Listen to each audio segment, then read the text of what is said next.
All right, y'all, if you're in here watching the video, if you're here watching the live stream, please let me know in the chat. Yeah, it took a minute to get it, but I'm my only one doing my troubleshooting, my tech support. So I think I finally got it. So hopefully everything will go well. But if you're watching along, please let me know you in the chat. I want to be talking to people instead of talking to my damn self. Let's see.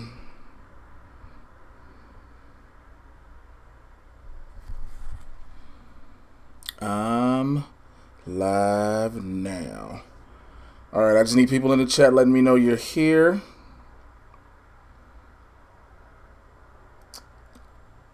What's the higher ups admit that Raw now had Heyman's imprint all over?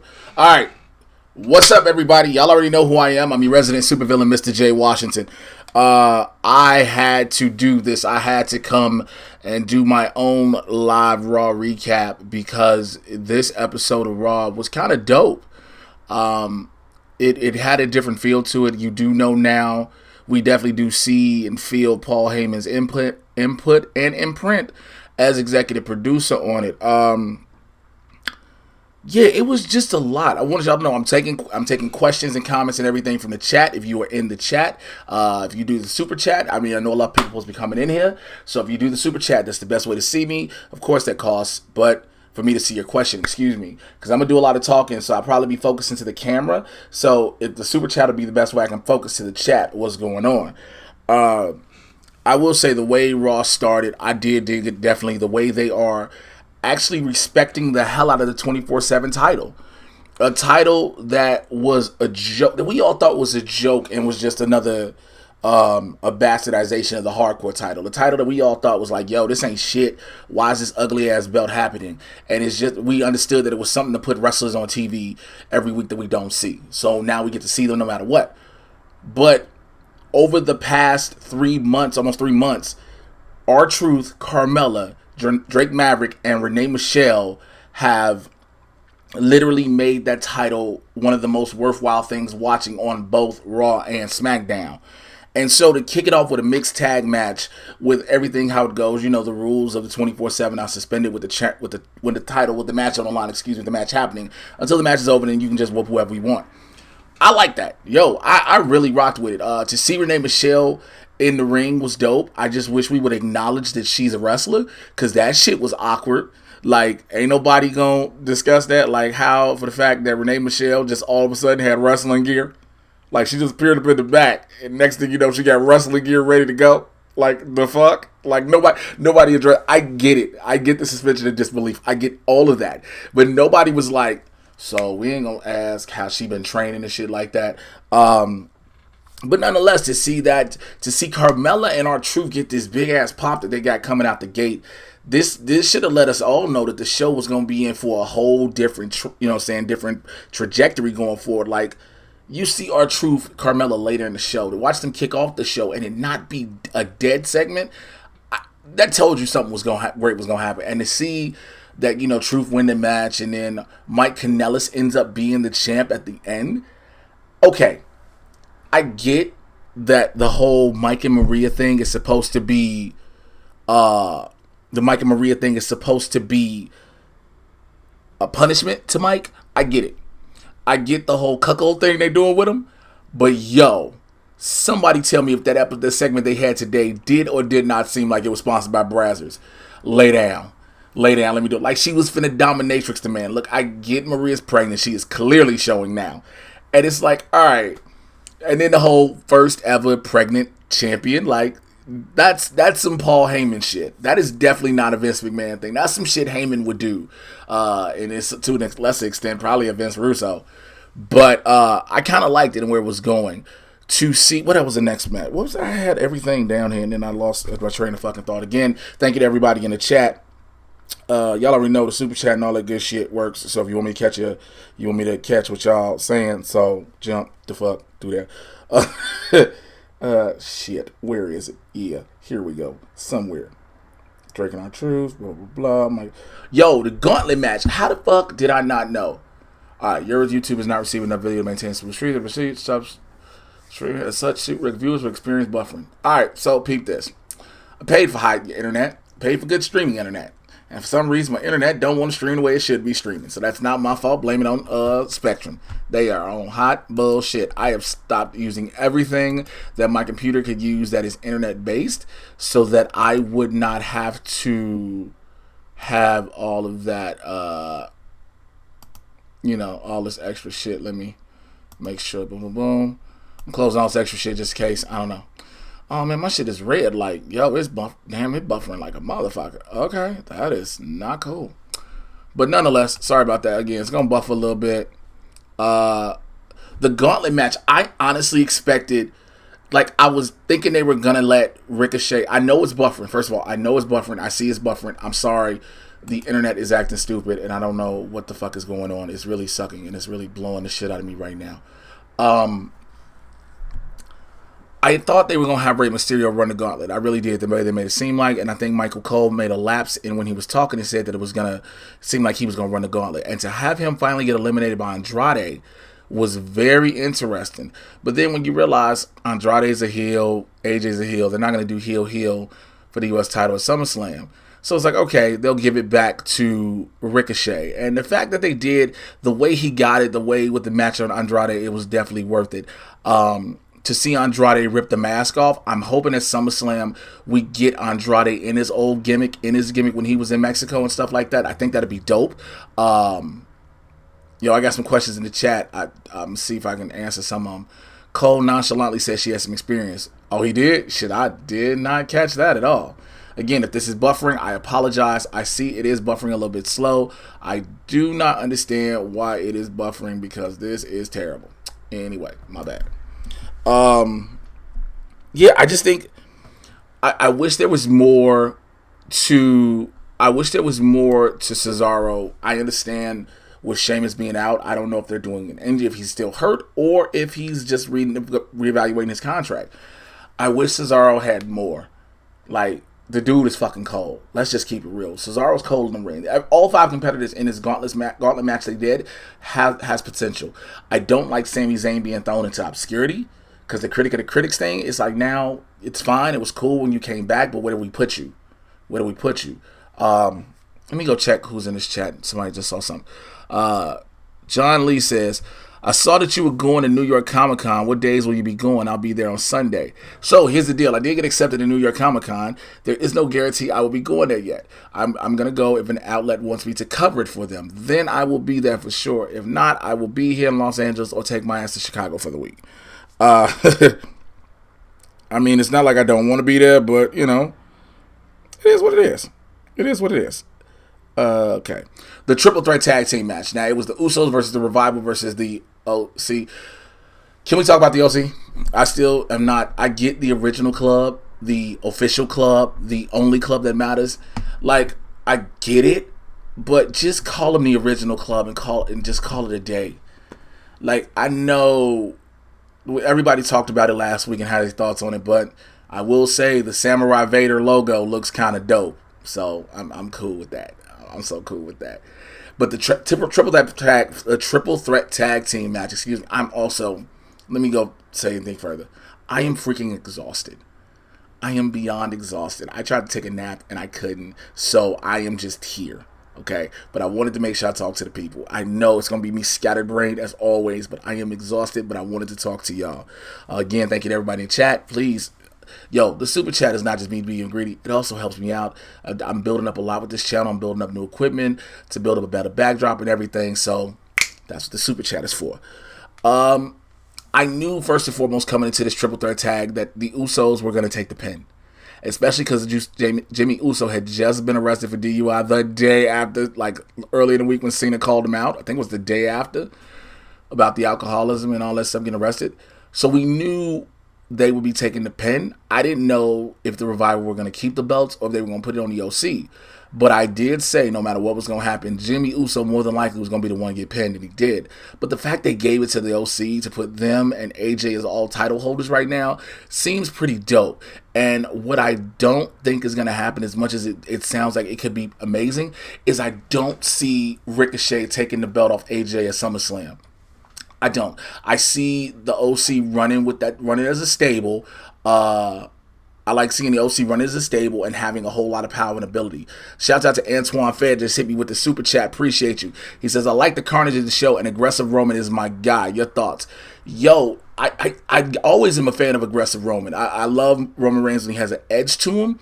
It's just there is this level of the big dog Roman Reigns that we'll always see that is still such a corporate mode, if that makes sense. Like, he is dope at what he does in the ring. He is charismatic, his personality. But I think there is something more that he can give us that he's yet to tap into. Like, he's the man of the company right now. This is all the entire WWE is on his shoulders. And I feel like he's comfortable with that. Like, he does not want to go further. But I like the fact that when he has an edge and he steps up, like, that is so dope. To watch what happened with him and Samoa Joe and then the Usos and everybody, that is a great edge to see that. Not too much talking, just fighting, and that's what we need. To see, we're going to probably get Roman Joe again at SummerSlam. The question is, what can you give us different from Roman Joe that we have not seen already? You know what I'm saying? Like, what can you give us that says Roman Reigns versus Samoa Joe is a match you need to see at SummerSlam, not Roman Reigns versus Samoa Joe is a match you just need to see on Raw again? If that makes sense.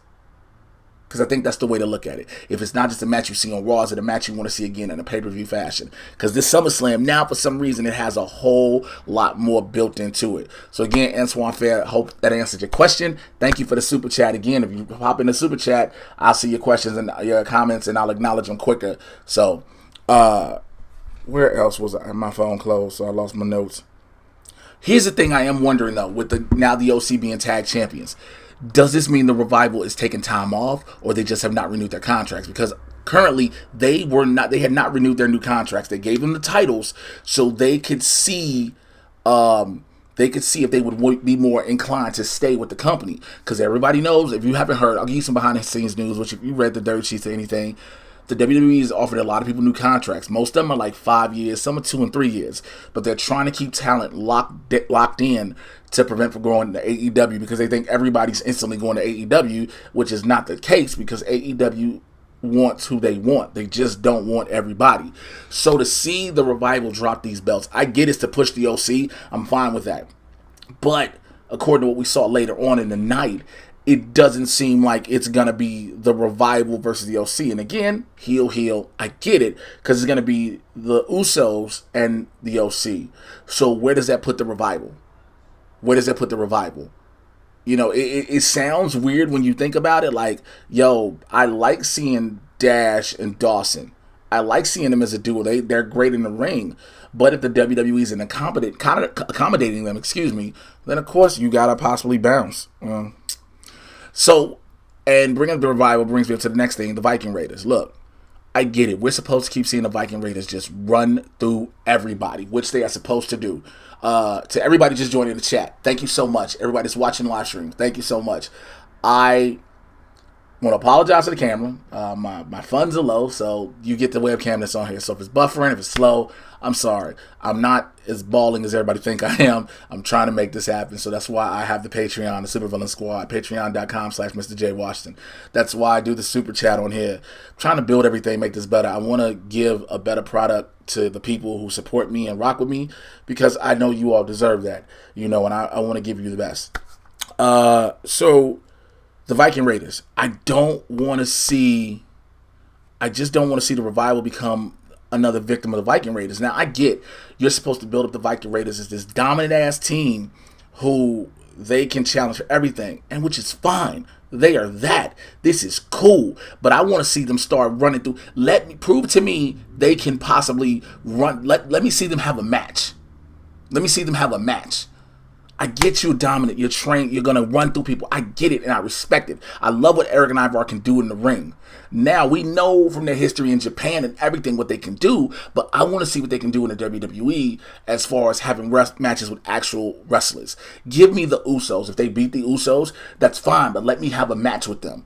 Give me the Viking Raiders versus the Revival. If they beat them, that's fine, but give me a match. I want to see them push to their limits.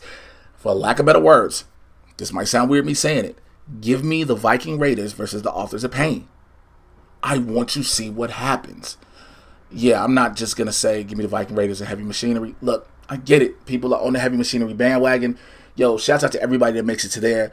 It's hard for anybody to make it to the WWE. So when you make it, and when you make it on the roster and you're on TV, that's dope.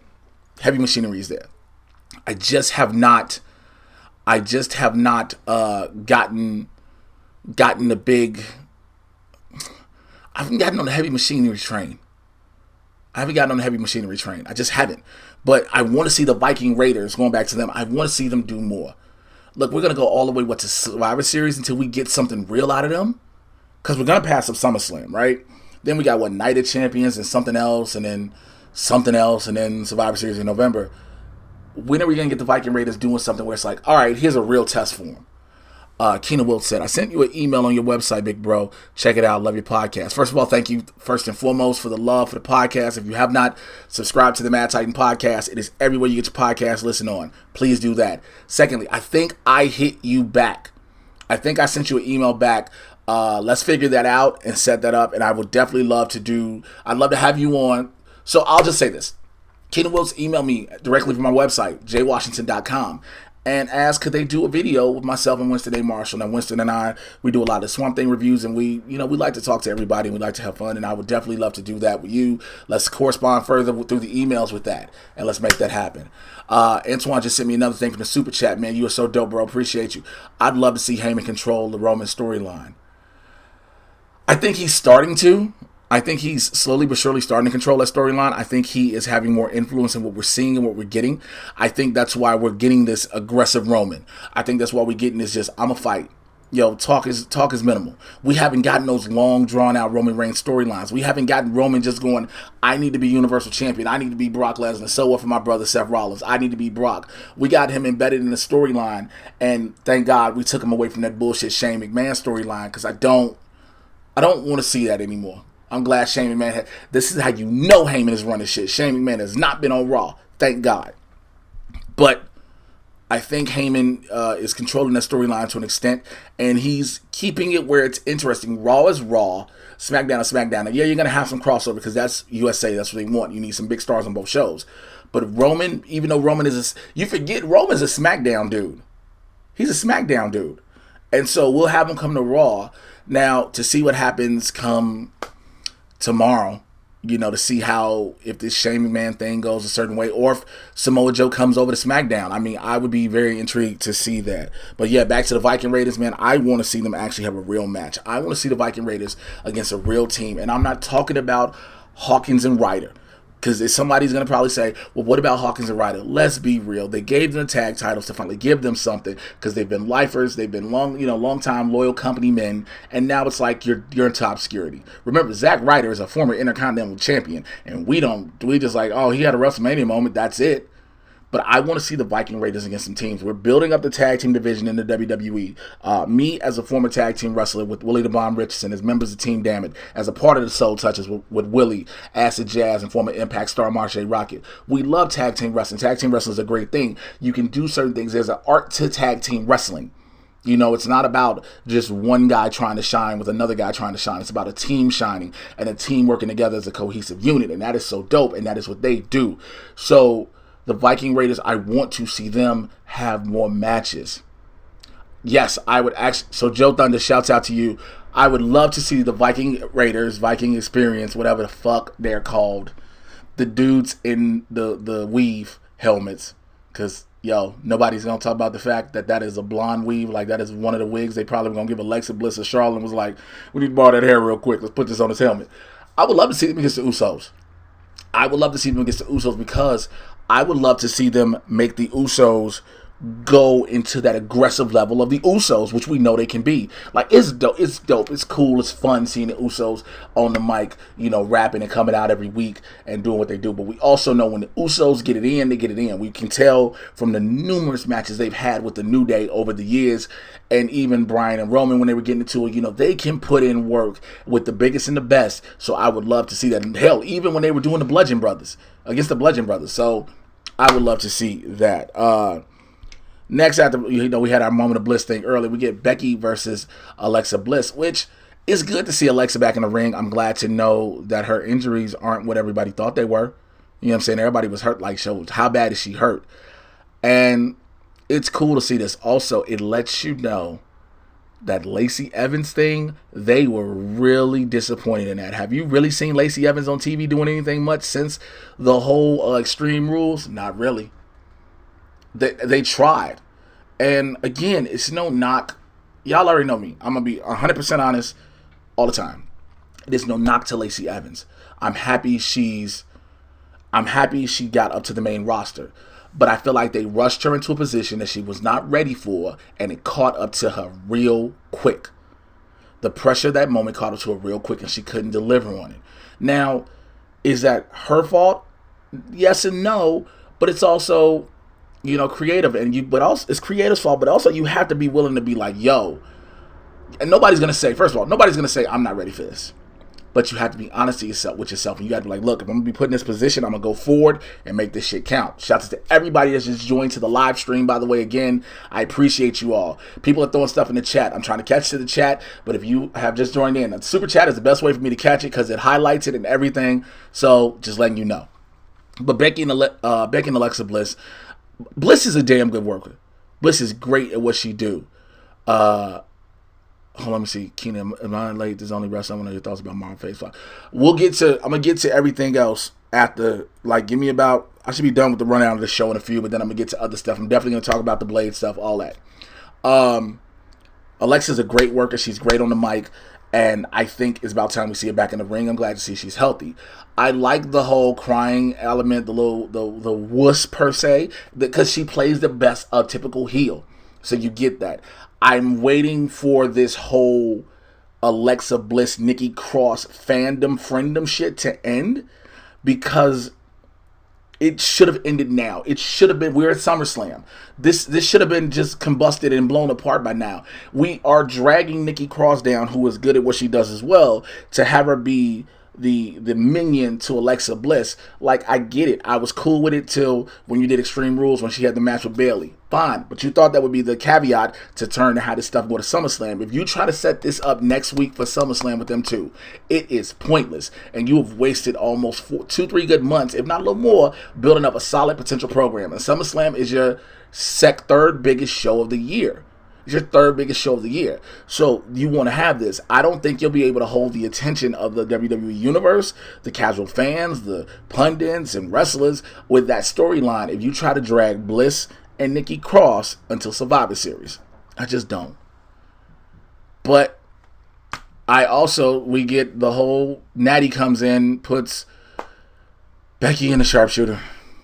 All right, you saw the footage earlier too, by the way. That is literally what happens. So we just see what TV production is. If you go there, sometimes you get to see main event matches taped beforehand and whatnot, and it's fine. But in the daytime, in the afternoons, when they're in the arena, people are working. They're still training. Guys and girls are still training every day. Even your favorite superstars who've been doing it for years are still training in the daytime and afternoon while no one is in the building. It's like 18 canvases on the mat. So, if you get one sweaty, they switch it out anyway. But to see that was cool. I was like, all right, cool, you set it up. But then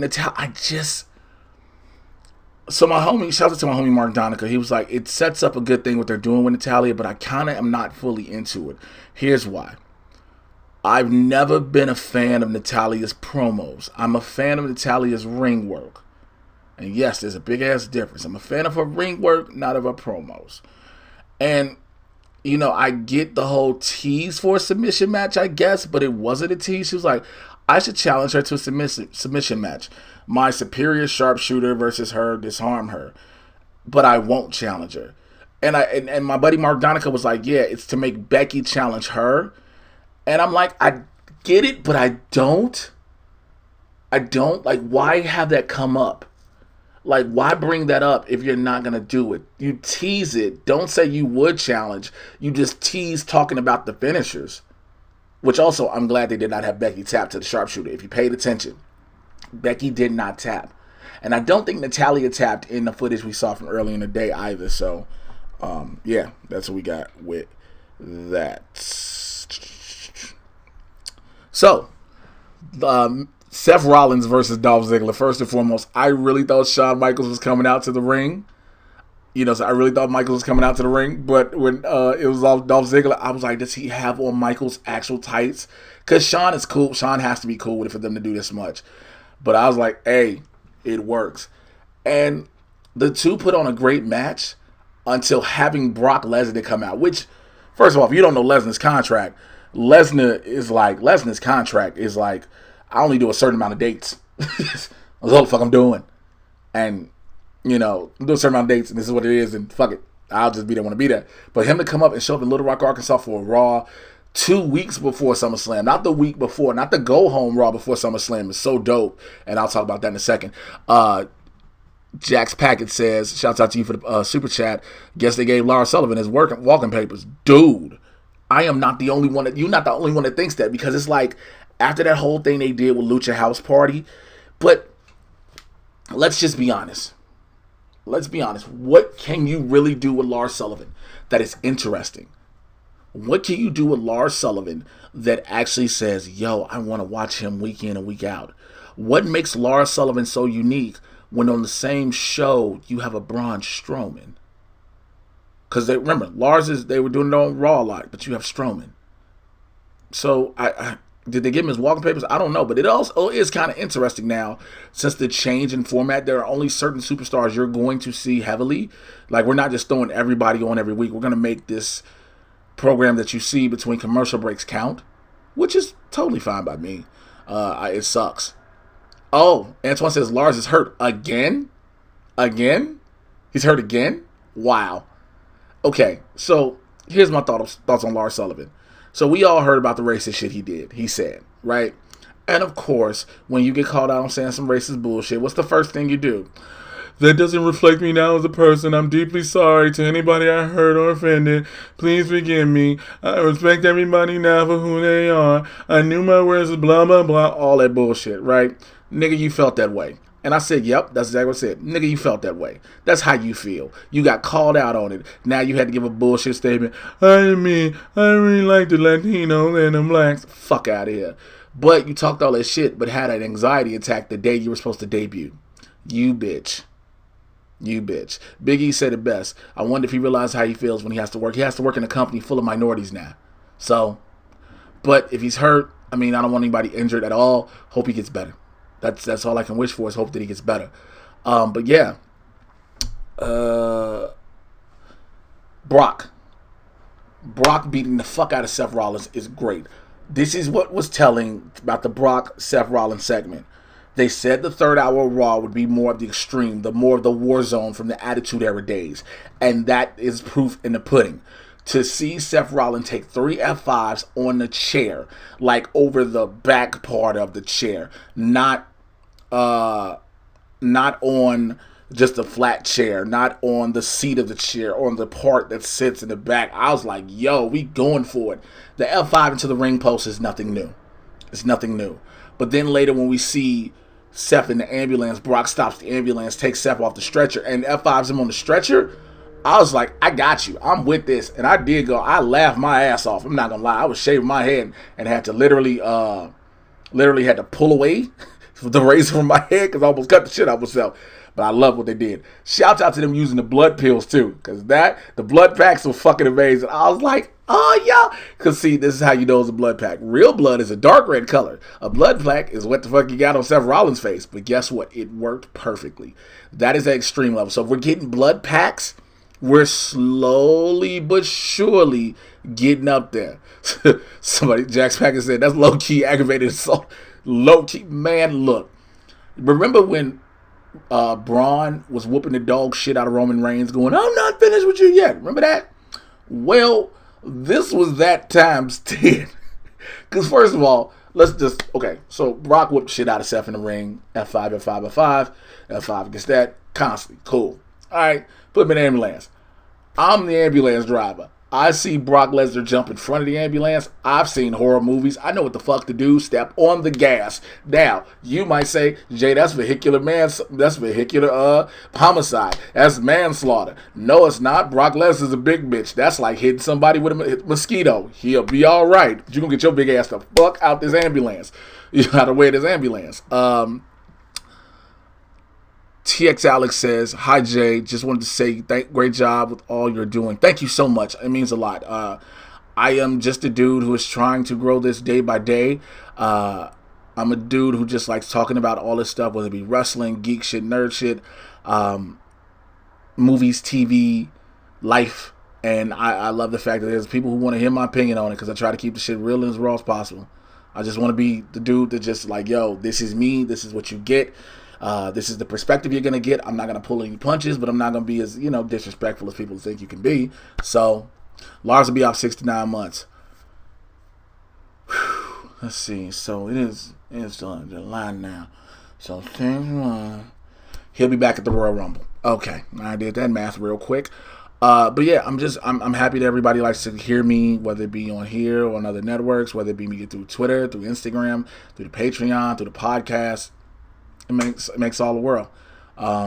Yeah. So, but overall, the way the show ended, the way the show ended with the melee between the Usos, Roman, Cedric Alexander, Drew McIntyre, the OC, Samoa Joe, Cedric Alexander, the fuck just came down my street. The fuck type of... Anyway, Cedric Alexander jumping off the top of the Titantron. We haven't seen that in God knows how long. And that was so dope. I was very much pleased with this episode of Raw. It is taking a step in a positive direction and it's picking up steam. It is actually making me more excited for SummerSlam. I have not been excited for a pay-per-view in a while. The last pay-per-view I was excited for was WrestleMania. And of course, it was because Kofi Kingston and Daniel Bryan. That was the only thing I was excited for. Not going to really lie. But now they're building up stuff, and it's going to pay. It's paying off. I think the giving the reins to Paul Heyman was a great idea. It was a great thing. Now let's see what Bischoff does when it comes to SmackDown. I mean, we're slowly but surely building. I bumped my table that my laptop's on, so that's why I was shaking. I don't want to talk about Smackville because I didn't fucking watch it because I'm like, why am I going to watch a house show? Now, I know this is going to sound bogus. Here's the thing. I have friends who work in WWE corporate and friends who work, as y'all already know, in the back. Didn't want to watch a house show. But I get it. It's a house show. Y'all advertise, y'all televising. Make your money. Make your money. But I just didn't want to watch it because I was like, there's no real implications for it. You know what I'm saying? There's no real implications for it. Jack Packer said, I'm always down for a good brawl to close the show, even if it isn't a go-home show. Yeah, I'm good. Yeah, don't get me wrong. I'm always down for a good melee. I'm always up for it. It works out perfectly, and it did this time. And the people who needed to shine, they shined. And definitely, I think the main person who needed to shine out of all of that happened at the end was Cedric Alexander. And I think it's time that we finally put him on this pedestal that they were making him out to be. Because if you remember when he got drafted in the Superstar Shakeup, we got all these vignettes that he was coming, we were going to see him, and then we didn't see him, and then we just saw him running around with the 24/7 people, and then all of a sudden now it's just boom, Cedric Alexander. And I'm here for it. Nicholas Lee says, Jay, brother, I love seeing you react to the Infinity War trailers at Hyper RPG back then and see your passion about Black Panther. What are your thoughts on Black Panther 2? Love your work, brother. Oh, thank you first and foremost, Nicholas. I'm glad, man. Appreciate everybody that followed me on Hyper, man. I ain't been at Hyper for a long time, but I know they're doing some different things. Hopefully I can be invited back to Hyper. I love the crew. I've talked to Adam, Hector, and Augustine all the time. Much love to Zach, Malika, and everybody over there at the Hyper RPG. So, would love to come back over there. My thoughts on Black Panther 2. This movie can go so many ways, and I know people had their feelings about Black Panther 1. They were like, oh, the CGI and the final battle between Killmonger and T'Challa looked a certain way. And I get it. I get it. Trust me, I definitely get it. But you gotta realize they didn't give Black Panther a budget like that because they didn't expect Black Panther to be anything. So when you get what you get, you got a dope film. You know what I'm saying? And now going into 2, they trust this product. They trust this product. They trust the director. They trust this cast, this crew. So you get a better budget. I just want to know who the villain is because you have a potential of who the villains could be. The villains could be, you can have Namor because you can have Namor because you talked about that underwater earthquake in Endgame. You could potentially, I know Sony said they were developing something, But we see the relationship, the symbiotic relationship, no pun intended, that Sony has with Marvel Studios when it comes to Spider-Man. You could potentially have Kraven the Hunter be the villain for Black Panther 2. Like, yo, it would be so dope to see Kraven the Hunter. And actually, shout out to Boss Logic, who did a mock-up of potentially Mustafa Shakir as Kraven the Hunter. If you don't know who Mustafa Shakir is, great actor. He was also Bushmaster in Luke Cage. But I do think, knowing that Diana Guerrero, pretty much the majority of the cast is coming back. So, I mean, you can't go wrong. I'm excited about it, man. I'm beyond pumped, and I'm hoping to God, if people from Disney hear this, I'm at the premiere. Last year I couldn't do nothing really because I was in the hospital dying. Had just had life-saving surgery. So I would love to be at the premiere of Black Panther 2 when it comes out, when it's in Phase 5. I get it. It's Phase 5. I just like to stamp my claim right now. I want to be at the premiere. I want to be on purple carpet. Matter of fact, I want to be on the carpet and then get my invite to the after party. And I'll be like, yo, I'm kicking it with Chadwick Boseman. And he was like, yo, you got shoulders like M'Baku. And I was like, ooh. Like, I got dreams. Shouts out to everybody chatting in the super chat. Again, it's so many people and I want to get to y'all all. But please, hit the super chat. If you're in the chat room, hit the super chat. It'll highlight you. I'll see you. Bam. Subject person AJ, once the feud with Ricochet is done, fingers crossed, Jack's packet. Yeah, let that be it. I think it'll give AJ. I think it gives AJ more, makes him feel alive again, because now he's not stale with what he's doing. I think it gives AJ a boost and makes him love it. You know what I'm saying? He's building up new stars. Now, granted, Ricochet is not a new star, but he's a new star to the WWE universe, and Cedric Alexander could definitely be like popped in, like, yo, let's make that happen. Let me see. I'm going to try to scroll through. Let me see who I can catch in here. So, again, it's a bunch of y'all. Please, super chat. It's a donation. It's a blessing. Be a blessing. Give a blessing. Be a blessing. Look at this smile. Don't you? Also, shout out to the homie Michael Kingston for the Headlock Comic shirt. Please go check out headlockcomic.com. Headlock Comic on Twitter, Instagram. It is a dope comic book with illustrations by Jerry the King Lawler. Please go check that out. Support the homie Mike Kingston. Jen McMahon, she says, all the MCU movies I'm interested in are in Phase 5. Now, that's a lot of people. I get that. It's kind of difficult to be like, yo, do I want to just whiz past 4 or go 5? But that's the thing. We have to wait. Marvel has done a great thing with world building, storytelling. No matter how people might say they're getting tired of superhero movies, look, the storytelling is great. I don't give a shit if you don't like comic books. I don't give a shit if I feel it's for kids. It's not for kids. A lot of these movies are just dramas or action adventures that just happen to have superhero elements. Look, The Winter Soldier is arguably one of the best fucking comic book movies or movies ever. It's a dope espionage film. And it just so happens to have a superhero or two in them. What do you think about it? Keenan Wolf says, Blade, LOL, PG-13. I think it will be. But I do also think it'll be what's considered a hard PG-13. And, you get that one fuck. I mean, okay. So, I'm just seeing if I got anything through Twitter. Follow me on Twitter, by the way, at Mr. J. Washington. I will say this. I think that Blade can be hard. I think it can be hard and violent and what we want without having to be R. Because Doctor Strange and the Multiverse of Madness will be more telling about that. I think where everybody hears R, like, yo, we just got to have a lot of cursing and swearing and just things. And sometimes you don't need it just for the sake of needing it. I think that was the problem with Deadpool 2. You were just trying to say stuff and do stuff just for the sake of it. Deadpool 1 worked because it was unexpected. It was out the blue. Logan worked. But you don't have, because you have old ornery men in Logan. Like, yo, that's what it is.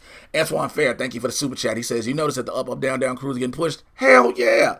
But here's the dope thing. Why wouldn't you not push the Up Up Down Down crew when they have a YouTube following that continuously brings the WWE money? It is only smart business to do that. It was smart business when they decided to absorb the channel, and it's smart business that they push in this crew, because guess what? The more you push them, the more they're going to push the product up on the Up Up Down Down channel, and that's how that shit works. Straight up. But back to Blade with the R rating. People have a misconception of what an R-rated film needs to be. And everything just doesn't have to be fuck, shit, bitch, motherfucker, fuck you, you cunt, you dick, pussy. It doesn't have to be that. We can have R-rated movies. The violence can be amped up. I think that's what will really tell if it's a hard PG-13. The violence can be amped up without the language.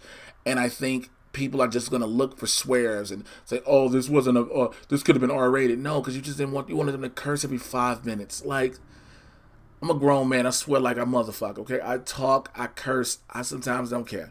However, you don't need to all the time. You just don't. I'm just being realistic with y'all. You just don't. So Logan worked, like I said, because it was two old, ornery men who were at their wits' ends, and they just didn't give a shit, for lack of better words. And so that's what you got, Deadpool worked because Deadpool's a fourth wall break, and he's just really R-rated. He's always been R-rated. Blade works because it works because it worked because of Wesley Snipes, but then Blade Trinity happened, and we was like, don't do this again. Per Minded, you said MCU is going to water down his character either way. I doubt that, and I'm going to tell you why. This is why I really doubt they're going to water down anything when it comes to Blade, because you have a two-time Academy Award winner playing him. This is no disrespect to Wesley Snipes. This is no disrespect to him, and I'm going to show you why it's no disrespect to him. This is when people are like, well, what you mean? Why would you make sure you say that? I'm going to pull up something. Okay, so I'm going to see if y'all can see this in my phone. That's his number right there, okay? I could call him about something, and I call him and talk to him about things, but, I don't, he's always been an idol and a role model to me in what he's done, and so he had the character a certain way. But also when it comes to Mahershala Ali, you have a two-time Academy Award winner who reached out to you for the role, who came to y'all for the role, was like, this is what I want to do. So you are going to appease an Academy Award winner who is bringing in revenue, who is highly sought after, who people go to the box office, people generate ratings on TV to see him, so you're definitely going to have that happen. So I doubt they watered down Blade at all. Alex Bunin, thank you for the super chat. What was your favorite promotion of all time? ECW, WCW, WWF, or 2002 to present WWE? Maybe even rank them. Okay. So, I grew up on the WWF. I loved ECW because it introduced me to the character and the wrestler who I would mold my entire style off of when I got into the ring the first time, and that was the Man Beast Rhino. And it introduced me to a bunch of people, my Uncle New Jack, and a bunch of, a whole bunch of people that I got to meet and talk to and watch over the years and be excited for the business. Granted, it was hardcore, but, it was just something different. WCW was great when they brought in a new talent that I never heard of. And then when they started doing the whole everybody that left WWF or WWE came over, I got kind of, blah on them.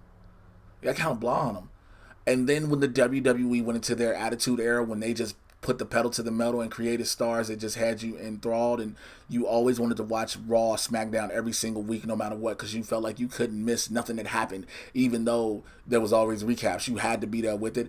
I always rocked with that heavily, I swear. So it's hard to rank them, but my top was pretty much the WWF and ECW, because WWF, I grew up on it.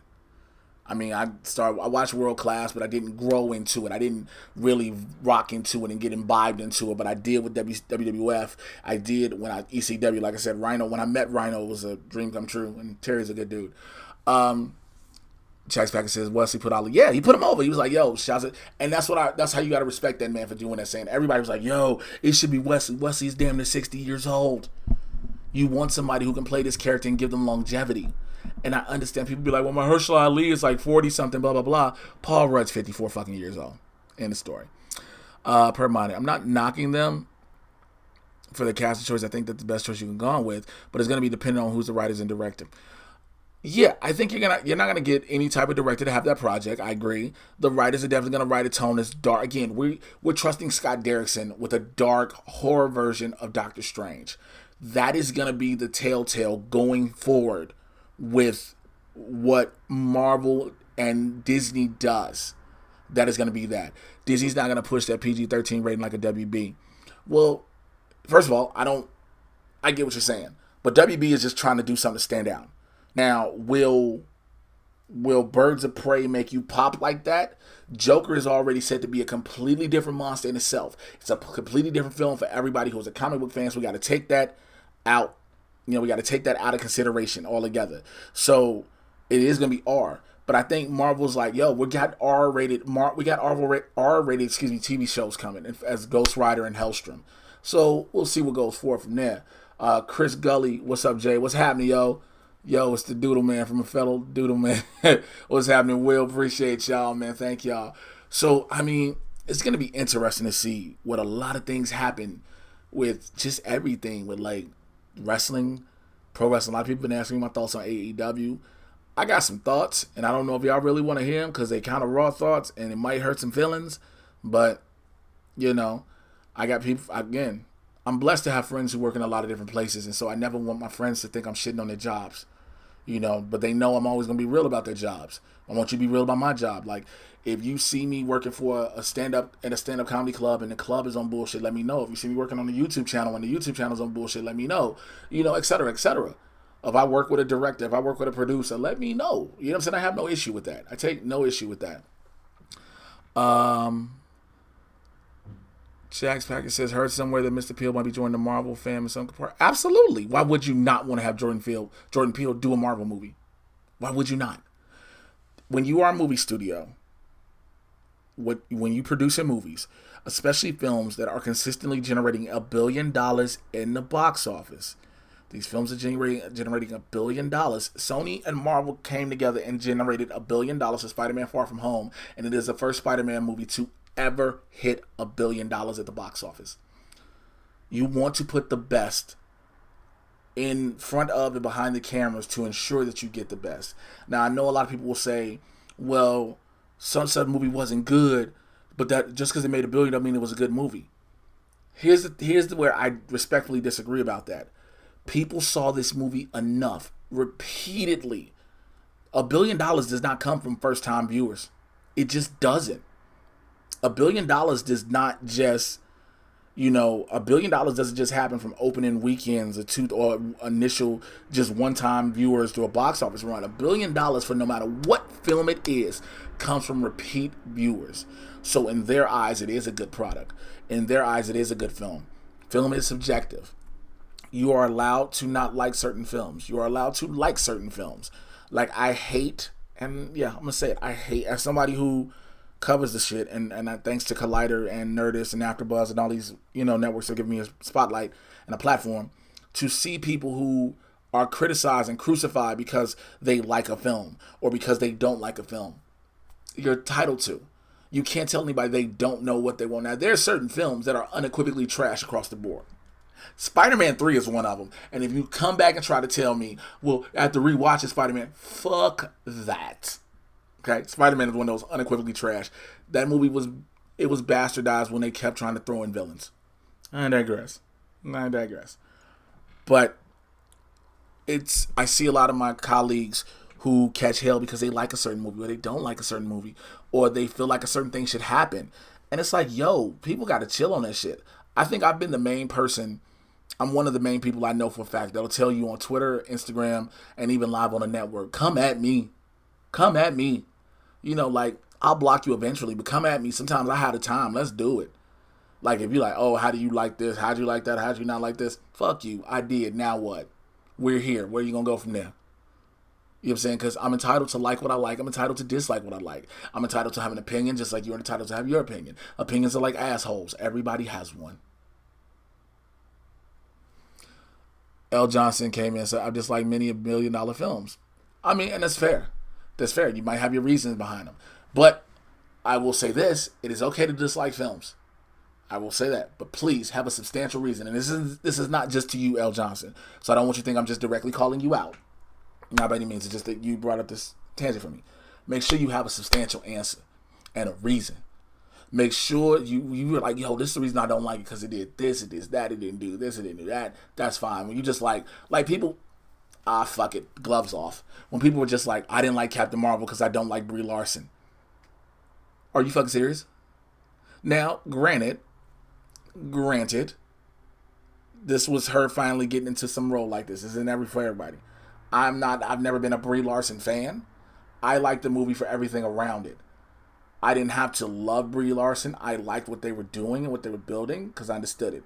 But some people just like, I hate Brie Larson, so I'm gonna hate the movie. That's kind of not, just like, it's not, man, ain't the fucking best thing to do. You know what I'm saying? Like, have some substance. Again, people in the chat, thank you so much. If you do the super chat, it pops up. People have been doing the super chat. So, Antoine Fair, thank you so much. Who else? Alex Bunin, thank you. Jax Packett, thank you so much. Everybody's been doing the super chat. Those are guys, guys and girls, I've been able to see your chats quicker than, well, not quicker. I've been able to focus on them because there's so many people asking me so many things, and I want to be able to get to everybody, but I need you to be able to put it in front of me. And when it's highlighted, it's like, you got my fucking attention. But back to that, yeah, don't just dislike shit to dislike it. Like, I saw, this is something, I'm just going to transition to something real quick. Everybody know The Boys came out this weekend on Amazon Prime. Everybody don't have Amazon Prime, I get it, but I got it and I watched it. I binged it because I fucking loved it. I saw the dumbest thing possible. Somebody said, and yes, I think this is a dumb statement. Somebody said, I was watching The Boys, the first episode, the first 10 minutes bored me, so I just got rid of the whole series. I just washed off the whole series. Like, how? How much sense does that make? You took 10 minutes of an hour of an 8-part series. The 10 minutes didn't grab you, so you were just like, I'm throwing away the whole series. I don't care.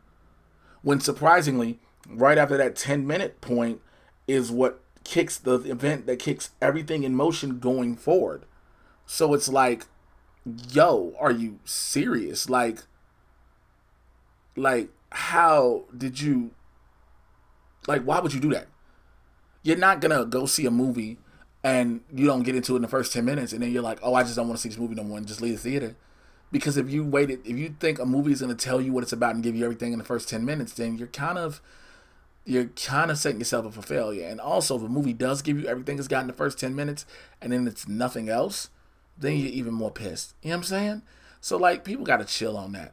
Let me see what I can catch in this chat real quick. Perp says, Jay, would you agree that Wonder Woman 84 is going to be the biggest movie of next year? I think a lot of people are sleeping on that film. I agree it's going to be big. I agree it's going to be a big movie. I don't know if it will be the biggest movie of the year. Here's why. There's so much coming out next year, and I'm not even just talking Marvel. I know it's going to be a big movie. I just wonder, will it create the same type of draw that the initial Wonder Woman did? Because the first Wonder Woman was groundbreaking. It was historical. It was a big moment for women, for little girls, to finally see a female superhero who has her own movie, is the star, is not treated like trash, is a strong woman, will beat your ass, and it brought men and women to tears. Like, for me, when you see little Diana mimicking her aunt and the other Amazons training, for me, as a father, I see my little daughter, doing that. So I think about that. I see my daughter wanting to be a Wonder Woman. Or my daughter wants to be Spider-Man or Batman. My daughter she wants to be every superhero, but she never wants to be the supervillain she should be, like her father. Like her father. My daughter should be a villain like her dad. I said it. But I don't know if it'll be the biggest of the year. I know it'll make money. I just don't know if it'll have that same effect. Because now we've had Wonder Woman, Captain Marvel, we've got Black Widow, Birds of Prey, we've got Captain Marvel 2, Wonder Woman 84. You get what I'm saying? We have all these different movies now. So I don't know if it'll have as much as a draw. I know it will draw. I know it's going to make money. There's no doubt it's going to make hella money at the box office. Don't get me wrong. It's going to make hella money. But the question is, will it be the biggest movie of 2020? I don't know. I don't know.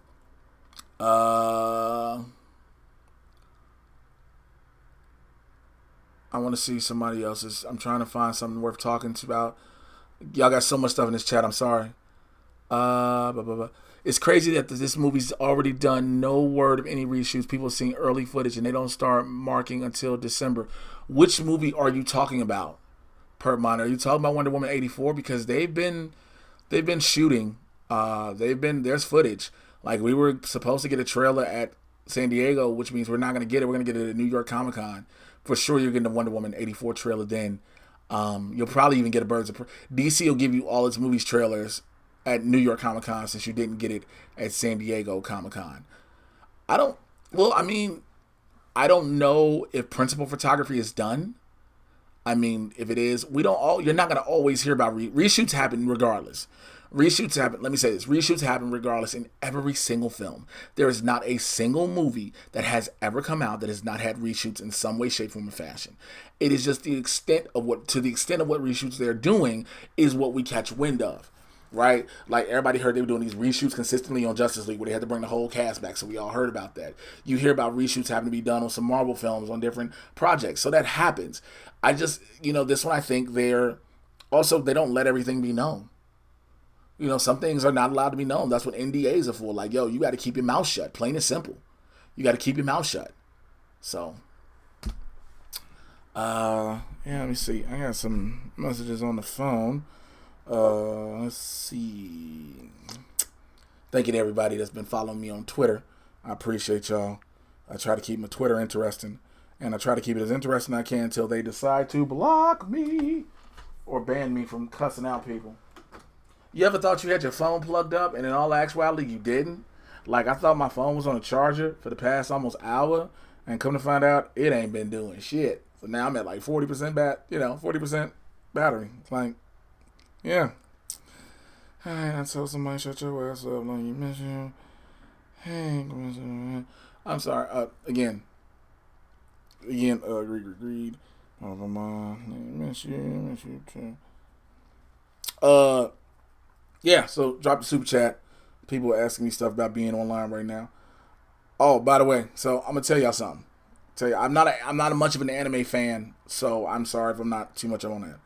So, a lot of times, I get to, I'm cool with some people, which is dope. Not name drop, none of that. But I get to find out a lot of stuff about a lot of our favorite TV shows and movies.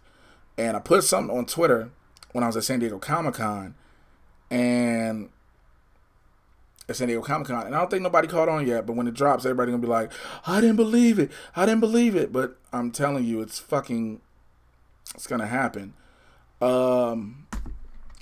So, the Arrowverse crossover. I always keep talking about that. The Arrowverse crossover. That Brandon Routh and fucking Tyler Hoechlin are going to be Superman, right? Psst, bet. Tom Welling will be Superman too. So, there you go. Jay, I recommend these animes, Attack on Titan and My Hero Academia. Those are both animes that I see everybody I know who are in the anime talk about heavily. So, I definitely have to check that out. Will you do a Young Justice review? I don't know. I might do a recap of the second half of the season. I got to play catch up. With that. Don't mention Justice League. I get upset. Why? I mean, I think we need to let it be what it is. It's a done deal. Shit's over with and done. It bombed. Move on. Because that's what Warner Brothers is doing. If that makes sense. You know what I'm saying? Warner Brothers has moved on. And I think that we just have to accept what it is. And like, yo, they accept what it is. Move forward. I will say this, and if you're a part of this crew and you're going to get upset in your feelings, please know, and I'm going to look at you directly in the camera, eye to eye, I don't give a fuck. That release the Snyder Cut shit is stupid. Stop that shit. Just fuck that. There's no Snyder Cut. He can say that all he wants. And plus, nobody's going to invest that type of fucking money to re-edit a film, to put it out in theaters, which costs to put in theaters. Let that shit go. This shit is done. It's dead in the fucking water. Zack Snyder needs to shut the fuck up and just deal with his other movie. Get the fuck off Vero. I get you guys stock with it. And have a nice day. All right. I saw the DVD of Titans and I was like, waiting on Young Justice Season 3 to come out on DVD. Man, it is going to be interesting. I started watching some of the episodes, so I definitely did like it. But, yeah, I just wanted your thoughts on the Andy Signore video. I have none. I have none. I don't even care about it. It's got nothing to do with me. Nothing to do with me. Plain and simple. So if you want to know my thoughts, everybody's like, yo, well, how you feel? I don't give a fuck. Quite honestly. Ain't got shit to do with me. So everybody trying to get somebody to talk about it, I give zero fucks about it. But yeah, what else was I about to say? Yo, so I was gonna be on here for an hour, so I didn't know I was gonna be on here this long, but I enjoyed talking with y'all. Look, I'm about to bounce up out of here. Follow me on Twitter and Instagram at Mr. J Washington. It's MRJAY. You should know how to spell Washington, all right? Check out the Mad Titan podcast everywhere you get your podcast. Listen on, because I get you caught up on everything that's happening in Marvel and DC live action and cinematic universes. August 29th, if you are in Los Angeles, I am recording my 1 hour special at Catch One Underground, 4067 West Pico Boulevard in Los Angeles. You can buy your tickets at shptickets.com. On the list is myself doing a hot hour. It will be my boy Terrence Washington, no relation, my homegirl Jasmine Carter, who is fucking amazing, savvy, amusing. You find him on Instagram making a hell of a lot of dope ass voiceovers, as well as Dara should be with her as well. And I probably have 1 or 2 more special guests coming through. So get your tickets, be in the building. Join my Supervillain Squad, y'all. Join the Supervillain Squad, patreon.com/Mr. J Washington. I got a bunch of stuff that happens that I don't put up on the podcast. Also, if you didn't know, I am a pro wrestler. Yes, August 10th in Long Beach, I will be back for Underground Empire Wrestling at the Metroflex Sports Center. It is 3200 East 59th Street. I will be there. All of my wrestling matches I do put online, but guess which way I put them online? Through the Patreon. So you can only see them through my Patreon. And I am not that dude that has the tiers of like 10, 25, all of them. My tiers are just $5. $5, you get access to all the shit that I don't put everywhere else. Is for y'all. So please check that. I'm actually going to throw up all my interviews from the Pennyworth cast on the Patreon. So if you want to hear cast with Ben Aldridge, Jack Bannon, Paloma Faith, and the showrunners, please go ahead and make sure you join the Patreon.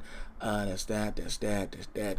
Check out headlockcomic.com, Mike Kingston. You can get a Black Villains Matter t-shirt at blackvillainsmatter.bigcartel.com. Yeah. All right. I'll holler at y'all later, man. Thank you for everybody been rocking with your boy. I'm out of here. Yeah. So, you watching the Wu-Tang series in September? Hell yeah, I am. Peace.